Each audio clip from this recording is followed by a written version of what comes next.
Jesus nos abençoe, nos ilumine e nos guarde sempre em paz. Eu, quando olho um púlpito como aquele, eu já começo a ficar preocupado, porque eu não sei ficar preso. Então, se me tirarem as pernas, eu não falo. Então, me desculpe o pessoal da câmera, que vai ter que me perseguir um pouco aqui no palco, mas é o hábito de sala de aula. Me desculpem por essa falta de bons modos da minha parte. E ouvindo a Joselma, melhor, que hoje eu conheci a Juscelma, porque eu conhecia a Joselma, mas hoje conheci a Juscelma, e foi um novo prazer conhecê-la, e preferia ficar ali sentado ouvindo-a,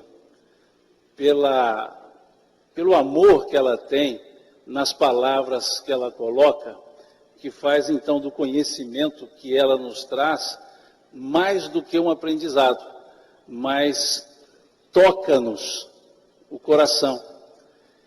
E eu preferiria continuar ali, ouvindo-a. E depois veio essas músicas todas, ou vieram essas músicas todas, também continuaria ali sentado. Mas vamos conversar um pouquinho a respeito desse tema, dessa proposta que nos fizeram. O título, para mim, é a palestra toda, né, dado o tamanho que ele ficou. Então, nós vamos conversando sobre o título, né, e a palestra vai acontecendo. No capítulo 16 do Evangelho de João, nós temos uma fala de Jesus, em que ele diz para os seus discípulos: chegará o dia em que rogarei ao meu Pai em meu nome, e eu já não mais vos digo que rogarei ao Pai por vós, pois o Pai vos ama a todos nós. É interessante essa frase porque no capítulo 14 do Evangelho de João, Jesus havia dito que tudo que nós pedíssemos ao Pai em nome dele, Jesus, ele rogaria em nosso favor ao Pai. Mas depois, nesse capítulo 16, ele já diz: chegará o dia em que pedireis em meu nome ao Pai, e eu já não mais vos digo que rogarei ao Pai por vós, pois o Pai é o mesmo. Só 2 capítulos depois, ele já faz uma outra observação, dizendo então que nós poderíamos falar direto com Deus. Porque ele dizia: o Pai é o mesmo. O Pai nos ama a todos.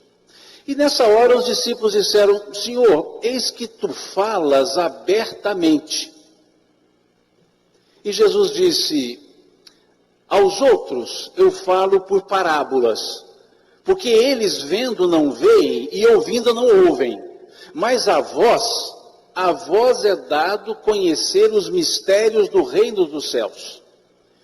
E os discípulos disseram: Senhor, eis que agora entendemos tudo e sabemos que tu vieste do Pai.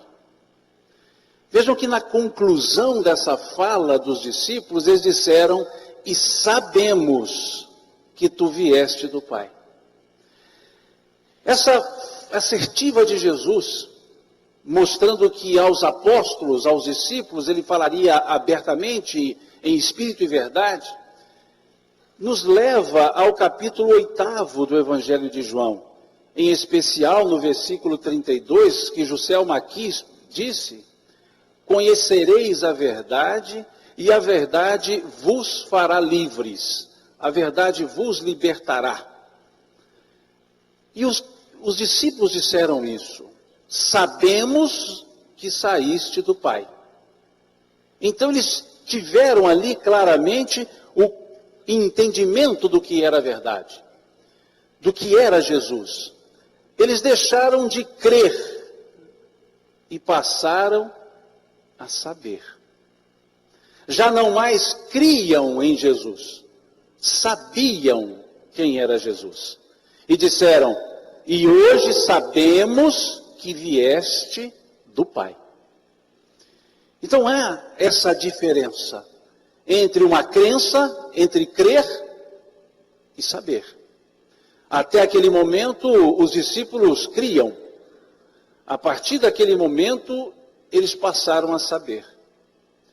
E esse saber, Emmanuel, nos dá um outro nome, um monossílabo. Ele chama o saber de fé. Na questão 354 do livro Consolador, Emmanuel nos diz que fé é a certeza inabalável em Deus. Certeza esta que ultrapassa os limites das crenças religiosas. Vejam como Emmanuel foi trazer essa ideia. Fé é a certeza inabalável em Deus. Certeza que ultrapassa, que vai além dos limites das crenças religiosas. Então, quando falamos em saber, em certezas, nós falamos em fé. Fé, um monossílabo, uma palavra curta, 2 letras, mas que significa todo um conhecimento. E não uma crença, um acho que, um penso que, mas uma certeza. Eu sei que. Essa fé, que é uma certeza, por isso não falha, como bem cantou Gilberto Gil, quando ele disse, andar com fé eu vou, pois a fé não costuma falhar. A fé não costuma falhar, a fé nunca falha. Porque a fé é uma certeza. E Emmanuel acrescenta que é uma certeza, aparentemente pleonasmo, mas ele diz uma certeza inabalável. Quem tem a fé, tem a certeza da sua existência. Tem a segurança para a sua existência. E vai além do crer, do achar. Essa ideia do título, o caminho está posto, foi o que os discípulos entenderam com Jesus. Eis que agora falas abertamente. Se nós observarmos essa frase dos discípulos, eis que agora falas abertamente das coisas do Pai, nós veremos que é o que foi nos dito pelo Sr. Allan Kardec no capítulo 1 do livro A Gênese, quando ele vai nos dizer que a revelação espírita é a revelação da verdade. Moisés, a revelação da justiça, Jesus, a revelação do amor, e a doutrina espírita, a revelação da verdade. E é justamente esse aspecto das certezas.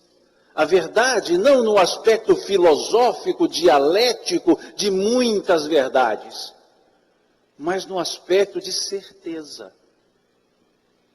Aquela certeza que Paulo, numa frase curta, também nos mostrou, dizendo, prossigo para o alvo, o apóstolo Paulo.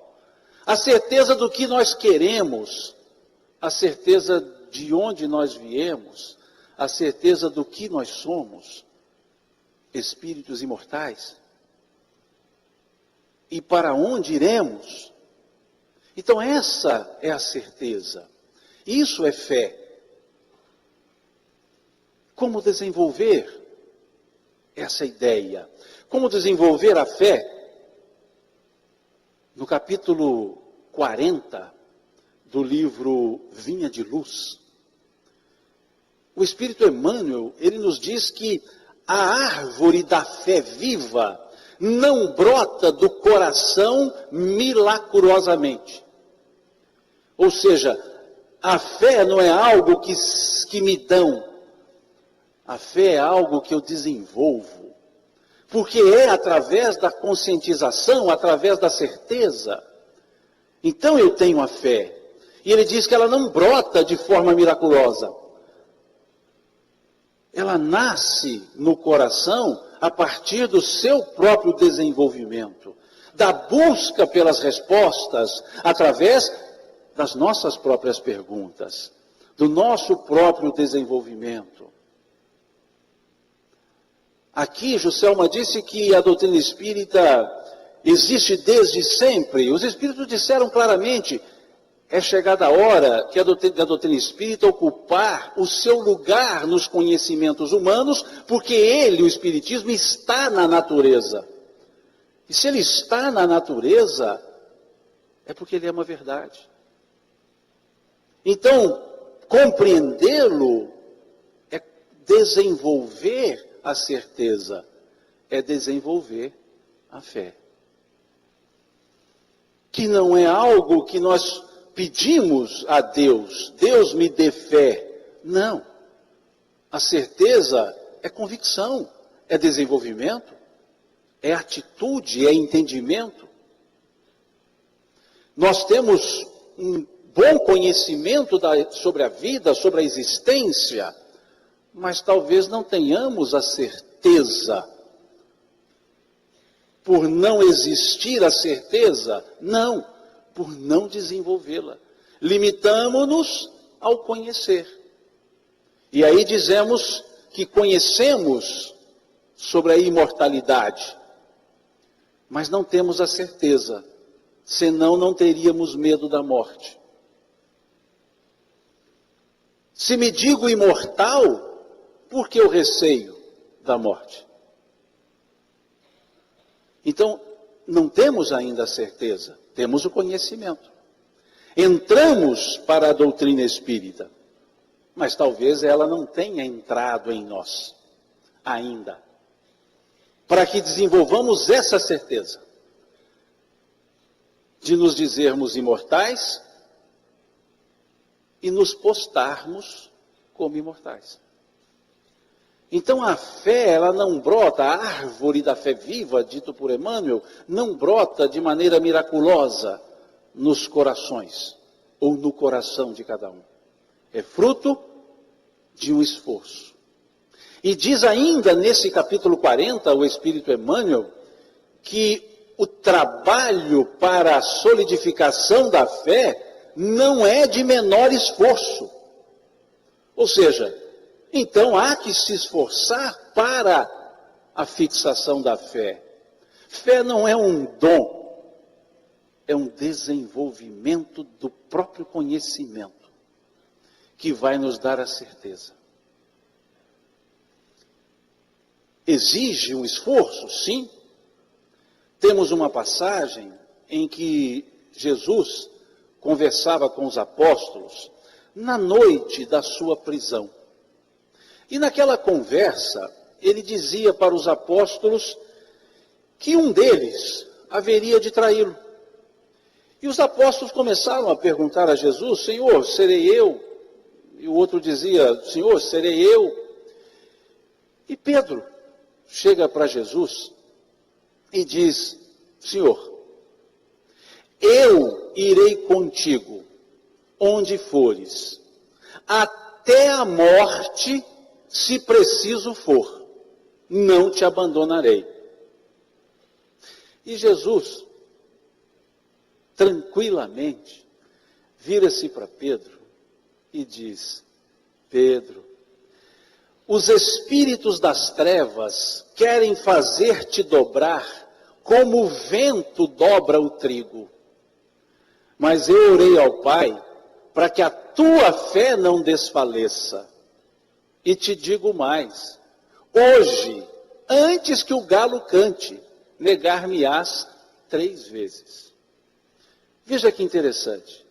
Eu orei ao Pai para que a tua fé não desfaleça. Ele não disse, eu orei ao Pai para que te dê a fé. Para que a tua fé não desfaleça. Era a atitude de quem? De Pedro. Quem deveria fortalecer-se na fé? Pedro. E Jesus interveio para solidificar a sua fé? Não. Ele disse, orei ao Pai para que a tua fé não desfaleça. É a tua, não é a minha, de Jesus. Então vejamos, como disse Emmanuel, não é tarefa de menor esforço. o trabalho de desenvolvimento da fé. E ele chamou a atenção para Pedro, dizendo, olha, os espíritos, esse olha por minha conta, não está no texto. Os espíritos das trevas querem fazer-te dobrar como o vento dobra o trigo. Uma linguagem poética mais profunda e contundente. Em outras palavras, você está sujeito a uma queda. E não faltam aqueles que querem propiciar essa sua queda. Os espíritos das trevas querem fazer-te dobrar como o vento dobra o trigo. E aí ele diz, mas eu orei ao Pai para que a tua fé não desfaleça. Vai depender de você. E depois ele ainda diz, por conhecê-lo, ainda hoje negar-me-ás 3 vezes. Antes que o galo cante, antes que o dia nasça, você me negará. E o que aconteceu?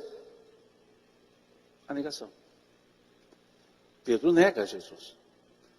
Perdeu a fé? Não. Mas ele não a fortificou. Naquele primeiro momento de testemunho, ele titubeia. Movido pela emoção, pela adrenalina, quando Jesus vai ser preso, ele corta a orelha de Malco. Depois que ele esfria e começa a naturalidade, ele já nega. Mostrando então que a fé, a certeza, ela vai se desenvolvendo. E foi preciso esperar um tempo para que Pedro pudesse fortalecer-se nessa fé novamente. Não tanto tempo, mas esperou-se um tempo. Porque Jesus é crucificado e reapresenta-se para os apóstolos. Apresenta-se primeiro para as mulheres piedosas, dentre elas Maria de Magdala. E ela vai contar aos apóstolos que havia visto o Mestre. E Pedro diz, mas como apareceu para você, ou para ti, sendo-te uma mulher? Ou seja, por que não para os apóstolos, os discípulos, os que estávamos com ele? Não sei, mas talvez Pedro pensasse a partir dali, ele não se apresentou a mim porque eu o neguei. Talvez ele começasse a trabalhar com uma pequena culpa naquele momento. E Jesus aparece para os discípulos. Aparece para os discípulos e diz, a paz esteja convosco. Mas não dirige nenhuma palavra especificamente a Pedro. Para todos. Depois ele aparece de novo, porque Tomé não estava presente e havia dito que só acreditaria se visse Jesus e tocasse as feridas. E Jesus reapresenta-se aos apóstolos e não se dirige diretamente a Pedro e diz, aproxima Tomé, toca-me. E Tomé toca-lhe a ferida e diz, Senhor. E Jesus diz, acreditaste porque viste-me e tocaste-me. Bem-aventurados que creem e acreditam, melhor dizendo, sem nada verem ou tocarem. E Pedro nada com ele. Depois, mais à frente, Jesus conversando com os discípulos e outras pessoas, ele não para a conversa, vira-se para Pedro e fala, Pedro, tu me amas? E Pedro diz, Senhor, tu sabes que te amo, apacenta as minhas ovelhas. E continua a conversa. Continua a conversa, para novamente e vira-se para Pedro e pergunta, amas-me mais do que estes? E Pedro responde um pouco titubeante, Senhor, tu sabes que te amo, apacenta as minhas ovelhas. Continua a conversa, e mais no final da conversa, ele vira-se para Pedro e diz, Simão, filho de Jonas, Simão Bar-Jonas, amas-me mais do que todos? Veja a gradação das perguntas. Amas-me? Amas-me mais do que estes? Amas-me mais do que todos? E Pedro responde chorando. E aí vale um parêntese. As 2 primeiras perguntas, ele diz Pedro, um apelido que Jesus mesmo lhe deu. Mas a última pergunta, ele o chama pelo nome completo. Simão Bar-Jonas, o seu nome. E esse negócio de chamar por nome completo é complicado. Quem tem nome composto E não é comum ser chamado pelo nome composto, quando é chamado alguma coisa tem. Não que eu queira dar exemplos pessoais, mas Simão Pedro, nem todos me chamam assim, uns me chamam por Simão, outros por Pedro, outros por Simão Pedro, minha mãe por apelido, que não vem ao caso. Mas, quando a minha mãe me chamava pelo apelido, alguma coisa eu ganharia. Quando ela me chamava por Simão, alguma coisa eu deveria fazer. Quando ela me chamava por Simão Pedro, alguma coisa eu tinha feito. E essa terceira pergunta, Jesus diz isso: Simão, filho de Jonas, amas-me mais do que todos? E Pedro responde chorando: Senhor, tu sabes tudo, tu sabes que te amo. Ele respondeu o quê? Apacenta as minhas ovelhas. Pedro nega Jesus de boca 3 vezes. Jesus só lhe pede que ele reafirme o seu amor de boca 3 vezes. E aí é que a fé de Pedro se fortalece. É aí que ele entende que para servir a Jesus, nós temos que ser as pessoas que nós somos, com as fragilidades que nós temos, mas com o potencial de fortalecimento que também nós trazemos. Ainda sem fechar o parêntese, os discípulos de Jesus foram pessoas normais, pessoas comuns, homens simples, dedicados, mas pessoas comuns. Ele escolhe os 12, ele, a dedo, ele vai indicando um a um: Pedro, Tiago, João, Bartolomeu, Felipe, e aí vai. Chama um por um. E ele diz, conforme o evangelista João, no capítulo 17 do seu evangelho grafa, ele diz: não fostes vós que me escolhestes, eu vos escolhi a vós. Então ele sabia bem quem ele estava chamando. Escolheu esses 12 homens. Um trai, um nega e 9 fogem quando ele é preso. Tudo gente boa. Gente normal como nós somos. Gente normal como nós somos. Para dizer que para servi-lo e segui-lo, não vamos nos aperfeiçoar primeiro, vamos nos aperfeiçoando justamente por segui-lo. Então não podemos nos furtar em defeitos, escondermos-nos em defeitos para dizer não temos capacidade, não temos condições de segui-lo. Porque eram as pessoas normais. Homens com fé, sim. Com certezas, ou melhor, com uma certeza, eles sabiam quem era Jesus. Agora sabemos que saíste do Pai, disseram a ele. E qual é a qualidade da fé? A qualidade da certeza? Nós vamos ver isso no capítulo 19 do Evangelho segundo o Espiritismo.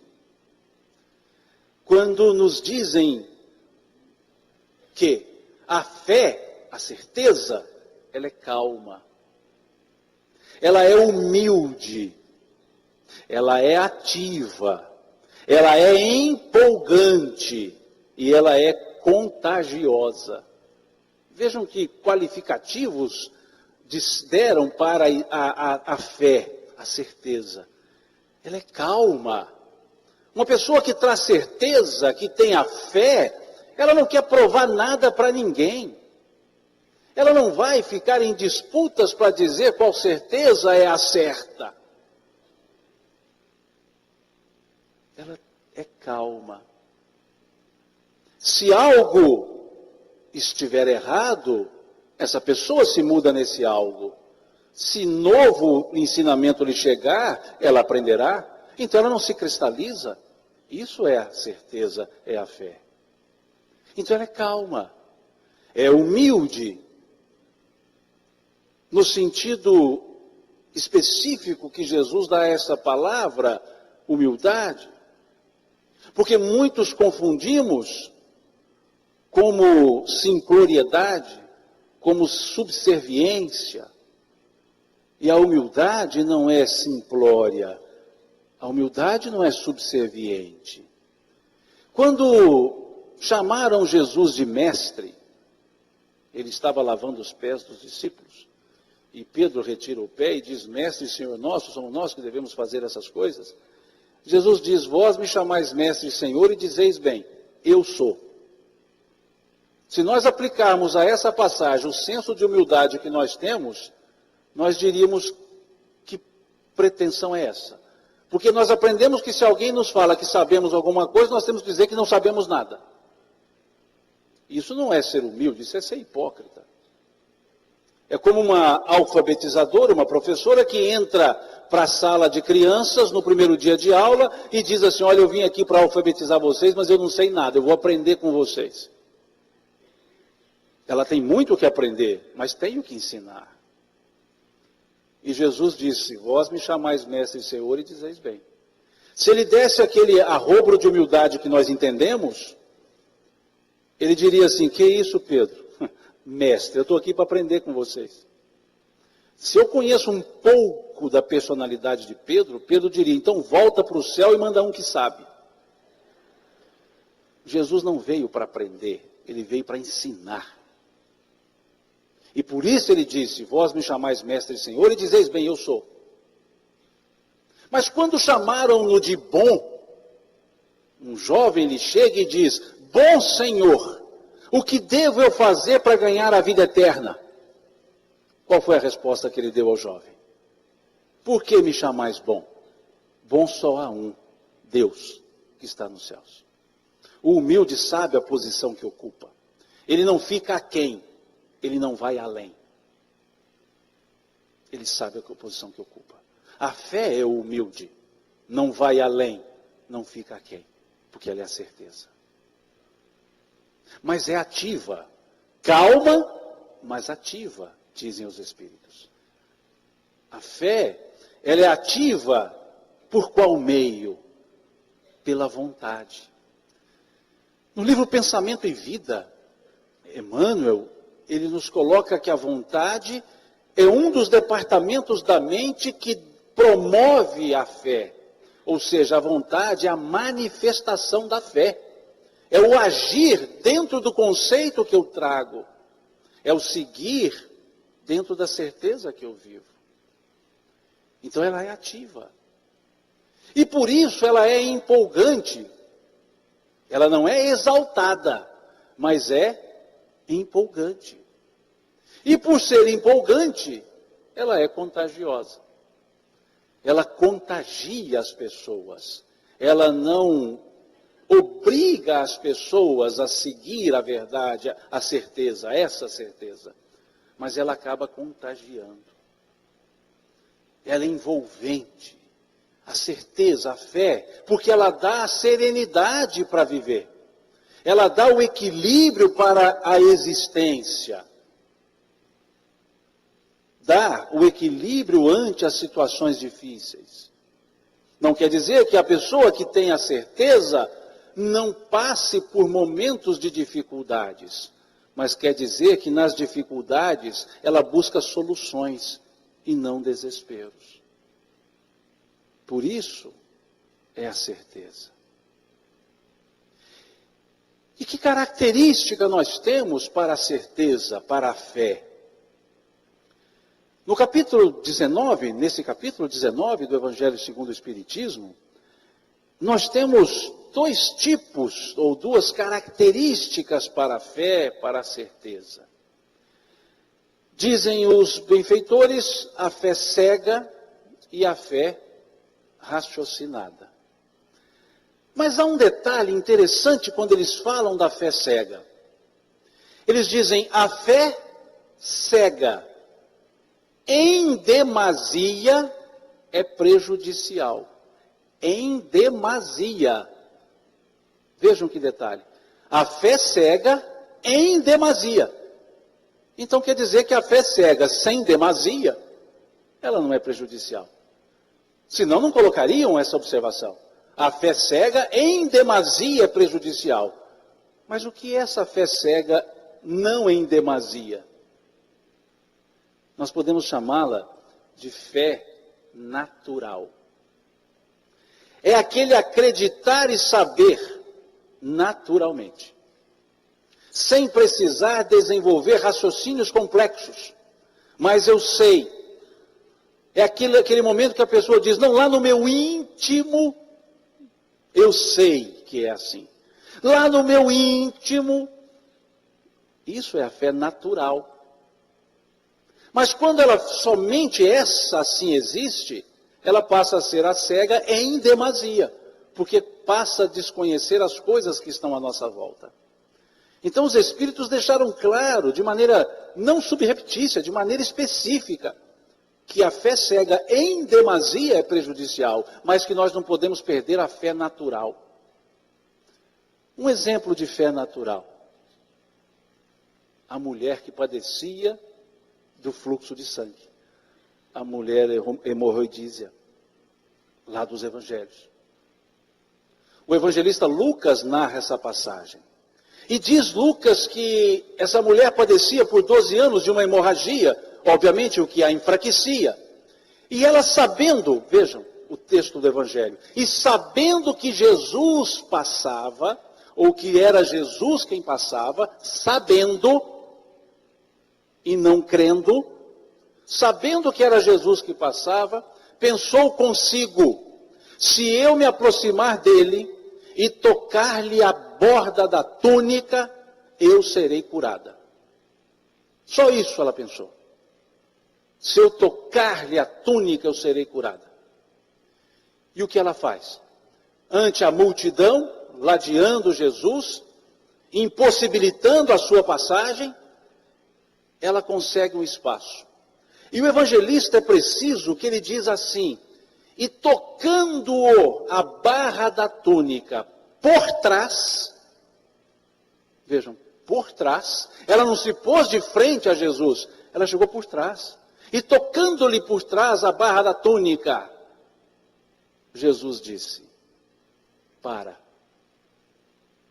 E todos pararam, e Jesus disse, alguém me tocou. E um dos discípulos, Pedro, diz, Senhor, como tu dizes alguém me tocou, se todos te empurram? Vejam que crença, nada de certeza. Como tu dizes alguém me tocou, se todos te empurram? E ele responde, alguém me tocou, pois de mim saiu poder, em outras traduções, pois de mim saiu virtude. E o que essa mulher fez? Se não reunir a fé natural que ela tinha. Eu não preciso me aproximar dele, eu não tenho que me mostrar para ele, eu só tenho que tocar-lhe a túnica. Por quê? Porque ele vai me curar. Isso é fé natural. Essa não é fé cega. Porque foi dito, e sabendo que era Jesus que ali estava. Então não era cega em demasia, mas era natural. E naturalmente, não tão naturalmente, porque ela se esforçou para chegar até ele. Porque afinal, disse Emmanuel que o trabalho não é de menor esforço para o desenvolvimento da fé. Mas ela vai e lhe toca a barra da túnica por trás. Que não é o foco da nossa conversa, a análise desse por trás. Mas para mostrar que era fé natural. E a fé raciocinada?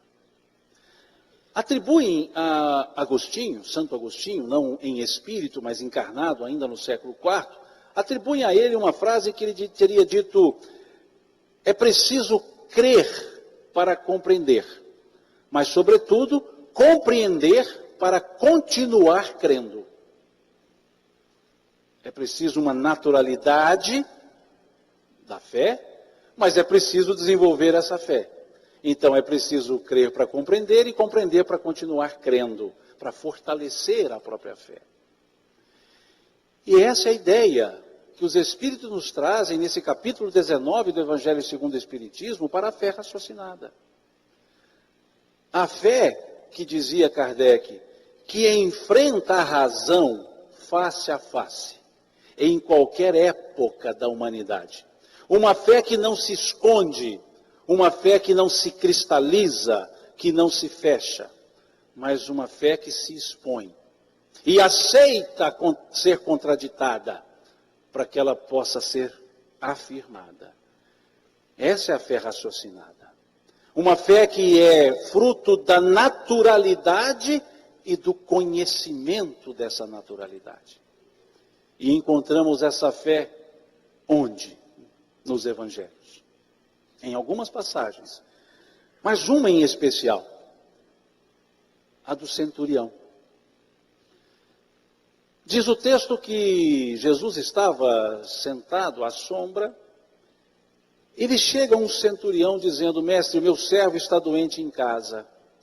E Jesus levanta e diz: vamos até a tua casa. E o centurião diz: Senhor, eu não sou digno de que entres em minha casa. Eu sou comandante e sou comandado. Se dou ordem aos meus, eles a cumprem, mesmo eu não estando perto ou presente. Se os meus superiores me ordenam, eu cumpro a ordem, mesmo eles não estando presentes. Tu, Senhor, tu tens os teus exércitos. Dize uma só palavra, e o meu servo será curado. Ou seja, num raciocínio lógico, numa analogia, ele vai mostrar a Jesus que ele tinha certeza que ele poderia curar o servo dele. Mas não precisava ir até lá. Porque ele era uma pessoa que dava ordens e elas eram cumpridas. E ele recebia a ordem e as cumpria. E aqueles que ordenavam não estavam perto. E ele era pequeno. Jesus, então, o que ele poderia fazer? Muito mais. Então, se ele tinha ordens cumpridas, o centurião, sem que ninguém estivesse olhando, Jesus também não precisava estar presente para que ele curasse o seu servo. E qual foi a resposta de Jesus? Grande é a tua fé. Vá que teu servo está curado. Mas não parou aí a resposta. Jesus vira-se para os discípulos e diz: em toda a minha andança por Israel, jamais vi tamanha demonstração de fé como a desse homem. E era um centurião. Povos gentílicos. Jamais vi tamanha demonstração de fé como a desse homem. E que fé que ele demonstrou? Que certeza que ele demonstrou? Raciocinada. Mas precedida da naturalidade que lhe fez ir até Jesus. Pela naturalidade da fé ele foi buscá-lo. E pela racionalidade ele fez o pedido. Mas muitas vezes, em nome da fé raciocinada, nós a transformamos em fé racionalizada. E excluímos a naturalidade da fé. E repudiamos aquilo que nós ainda não compreendemos. Mas muitas coisas nós não compreendemos. E não compreenderemos tão cedo. Como bem disse Jesus também no capítulo 16 do Evangelho de João. Muitas coisas eu ainda vos tenho que dizer, mas vós não podeis suportá-las agora. Nem tudo se ensina a qualquer momento pela falta de possibilidade de aprendizado. Então há coisas que nós aceitaremos e ainda não compreenderemos. A nossa própria origem nos é desconhecida. Somos seres espirituais, somos espíritos. Mas os próprios espíritos nos disseram no livro dos Espíritos que a origem lhes é desconhecida, a nossa origem. E nem por isso deixamos de ter a certeza que tivemos origem. Isso é fé natural. Sabemos o que é eternidade? Não. Nós não sabemos o que é eternidade. Nós sabemos o que é imortalidade, porque é a nossa essência. Somos imortais, mas não somos eternos. Mas temos a certeza que Deus é eterno. Mesmo não sabendo o que é eternidade. Porque eternidade não tem começo e não tem fim. Dá para entender isso? Algo que não tem começo e não tem fim. O próprio texto gênico, o capítulo 1, versículo 1 do livro Gênesis, do Velho Testamento, já começa mostrando o início antes do início. Quando diz: No princípio criou Deus o céu e a terra, ou seja, no princípio ele cria, quer dizer, antes do princípio ele já existia, porque é no princípio que ele cria. Então ele é antes do princípio. Nossa mente absorve isso. Pode-se sondar, questão número 10 do Livro dos Espíritos, pode-se sondar a natureza íntima de Deus? Não, é um sentido que lhes falta. Não porque é proibido, mas porque não temos condições. Falta-nos um sentido, e no entanto sabemos da existência de Deus, no entanto sabemos que Ele é imortal. Então há coisas que nós não compreenderemos, mas saberemos. Isso é a fé natural. E por isso muitos reduziram a fé natural a uma cegueira absoluta. Como se isso não fosse necessário. E como dar o primeiro passo para o conhecimento, senão por uma fé, por uma certeza de busca, ou por uma busca de certeza. Então a fé natural é necessária para a fortificação da fé raciocinada. Mas a fé raciocinada não pode racionalizar a naturalidade da fé. Essa naturalidade é que Jesus foi chamar a atenção de Tomé, quando ele disse, bem-aventurados que acreditam sem nada ver ou tocar. Mas se nós não trouxermos essa naturalidade, nós nunca teremos a racionalidade na fé. Teremos a frieza, mas não a racionalidade. E as respostas que Jesus dava àquelas pessoas às quais ele levava o alento, algumas a cura física, ele dizia, tua fé te salvou. Foi assim que ele respondeu à mulher do fluxo de sangue. Vá, tua fé te curou. Isso é certeza. Fé, certeza, como Jesus demonstra Ele mesmo.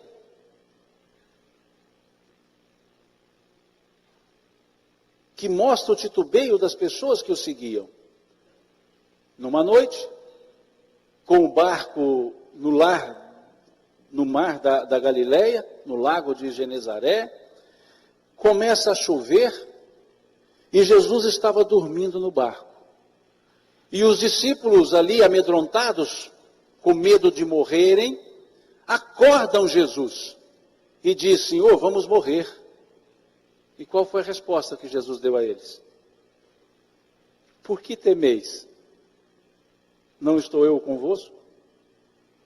Ou seja, onde é que está a certeza de vocês? Por que temeis? Não estou eu convosco? Ou seja, ele estava ali, dormindo. E por que medo? E por que o temor? Por que temeis? Não estou convosco? Na passagem chamada, traduzida como jovem lunático, chega-lhe o pai dizendo, meu filho está endemoniado, já levei aos teus discípulos, mas eles nada puderam fazer. E Jesus repreende o espírito, etc. E no final os discípulos dizem, Senhor, mas por que não conseguimos expulsar esse espírito ou esses demônios? E qual foi a resposta de Jesus? Essa casta de demônios, essa casta de espíritos, esse tipo de espíritos, só se expulsa com jejum e oração. Ou seja, vocês não têm ainda a certeza do que vão fazer. Veja a falta. Pedro. Estão lá os discípulos pescando à noite, e aí um vulto se apresenta, andando sobre as águas. E diz o texto, e os discípulos apavorados, achando que se tratava de um fantasma, Jesus lhes disse, não temais, sou eu. E Pedro diz, então manda-me, envia-me a ti, para que eu tenha essa certeza. E Jesus diz, venha. Pedro sai do barco, começa a caminhar sobre as águas, o bater das ondas nas suas pernas lhe assusta, ele começa a afundar. E diz, Senhor, salva-me. E Jesus lhe pega e diz, homem, então, homem com pequena fé. Mas esse Pedro, conforme vemos no capítulo 3 do livro Atos dos Apóstolos, esse Pedro está caminhando com João e subindo as escadarias do templo de Formosa. E quando ele sobe as escadarias, um paralítico lhe vira e pede uma esmola. E Pedro vira-se para esse paralítico e diz: ouro e prata eu não tenho, mas o que eu tenho, isso eu te dou. Em nome de Jesus, o Nazareno, levanta e anda. E o narrador, Lucas, diz: e ele levantou-se e foi andando e cantando e louvando a Deus. Titubeou para afundar, mas quando entendeu que era certeza, disse: levanta e anda. A fé se constrói, a certeza se constrói. É o mesmo Pedro. É aquele que negou. E quando contraditado pela sua negativa, muitos diziam: mas tu negaste a Jesus. Ele dizia: neguei e sei o quanto me doeu. Não neguem. Ele fazia do seu erro uma plataforma de crescimento para os outros. Isso é ter certeza do que se está fazendo. Isso é saber a quem se segue. Conta-se que Madre Teresa de Calcutá, ela estava construindo um hospital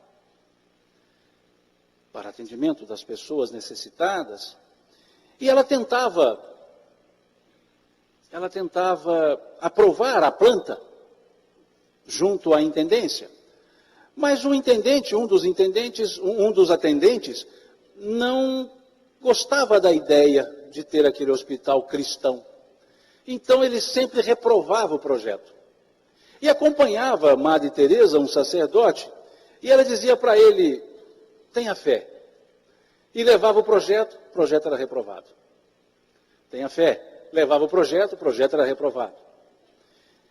E aí o sacerdote diz: mas, Madre, que fé? Ela dizia: Jesus não tem pressa. Ele não está com pressa. Um dia, ela leva o projeto, e não era o atendente anterior, das vezes anteriores, mas outro, que olha o projeto e diz: não entendo por que ele foi reprovado várias vezes. É um projeto que está está em conformidade com as normas, aprovado. Ela vira-se para o sacerdote e fala: agora Jesus tem pressa. E começa a construção. E chega um alvará, aliás, chega uma notificação dizendo para paralisar a obra. E ela, da prefeitura, da intendência, ela diz: não, vamos continuar. Como continuaram, chegou uma ordem judicial para a demolição da obra. E as máquinas chegaram e derrubaram 1, 2, 3 paredes. E aí chega uma outra pessoa com uma cassação daquela autorização para demolição. E ela fala: viu como Jesus tem pressa? E o sacerdote diz: mas irmã, derrubaram 3 paredes. Ela disse: com certeza não estavam bem construídas. Isso é fé. Natural. Isso é fé. Isso é certeza.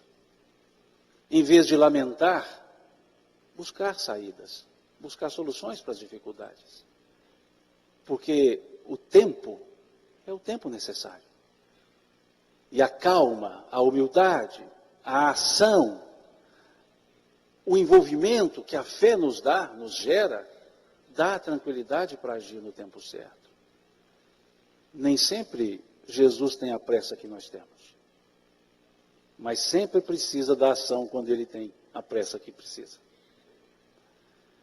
E aí nós entendemos, com essa fé, com essa certeza, entendemos que caminho nós vamos realmente seguir.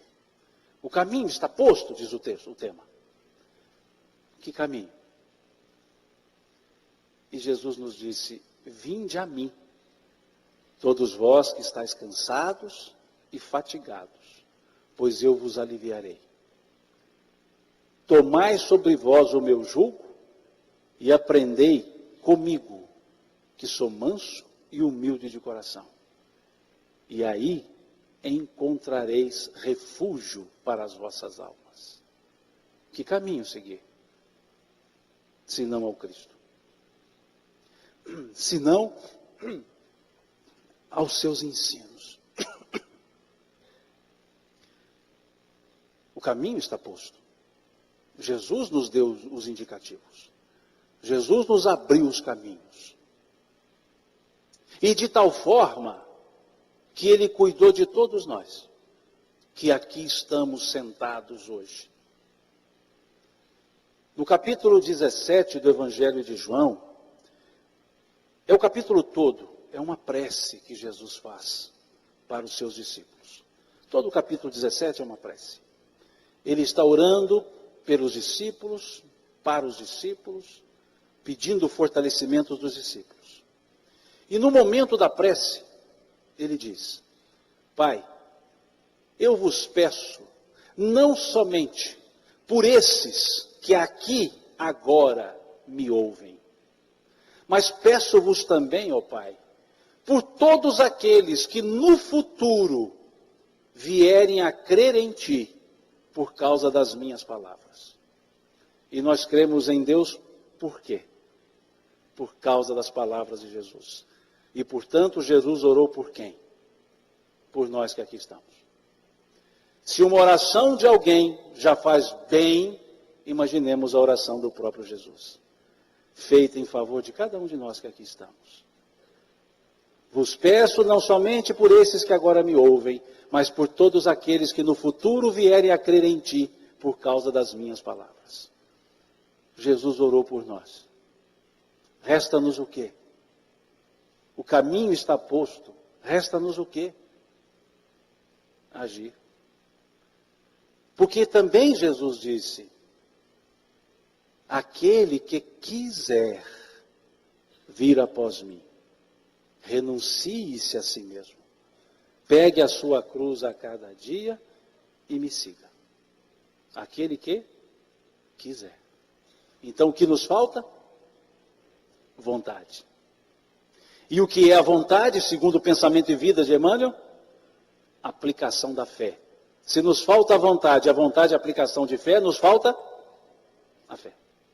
Nos falta a certeza do que nós buscamos. Para podermos responder de maneira clara, direta, objetiva, como Bartimeu respondeu a Jesus, o cego. Bartimeu, o cego. Quando Jesus lhe pergunta: que queres tu que eu te faça? E ele respondeu: que eu veja. Então que estejamos preparados para responder essa pergunta, feita por Jesus a cada um de nós. Que queres tu que eu faça? Que nós respondamos o que realmente nós queremos. E aí teremos a objetividade na vida. E aí teremos a certeza. Joselma começou perguntando-se a si mesma: qual o propósito de estarmos aqui? Aqui, encarnados? Senão crescer, evoluir, aprender. É a questão 132 do Livro dos Espíritos. Deus vos impõe a encarnação com a finalidade de nos fazer progredir. Estamos aqui para isso. E por que perder tempo? Por que ficarmos nas crenças superficiais? Por que não mergulharmos na certeza? E com essa certeza, viver. E, como já dito, andar com fé. Pois a fé não costuma falhar. A fé não falha. A fé é a certeza. E a certeza não é incerta. Então ela nunca falha. Tenhamos essa certeza. E já é um primeiro passo para desenvolvermos a árvore da fé viva, que não vai brotar de forma miraculosa, mas em função do nosso esforço, na própria solidificação da fé. Que nas nossas orações, fortaleçamos-nos na fé, pedindo a Deus que ela não desfaleça, mas que nós a fortaleçamos, porque vai depender da nossa atitude. Eu orei ao Pai para que a tua fé não desfaleça, e Jesus continua orando sempre ao Pai para que a nossa fé não desfaleça, mas as atitudes serão sempre nossas. Agradeço a vocês pela paciência de ficar ouvindo coisas já sabidas, mas deixo uma outra frase de Jesus, justamente para aqueles momentos que nós dizemos que já sabemos as coisas. Naqueles momentos que todos nós dizemos isso, não tenho mais nada que aprender. Não vou lá de novo porque vai falar a mesma coisa. Então, para esses momentos, que todos nós passamos por eles, há uma frase de Jesus dita para Pedro. Quando Jesus vai lavar os pés, e Pedro vai dizer, somos nós que devemos fazer tais coisas, e bem sabemos. E Jesus vira-se para ele e fala, se vós já sabeis dessas coisas, bem-aventurados sereis, se as praticares. Saber e não fazer, melhor não saber. Mas se sabemos, por que não fazemos? Porque não queremos. Então basta querer. Mineiramente agradecendo, Deus lhes pague pela atenção, Deus lhes pague pelo carinho e que sejamos todos abençoados por Ele.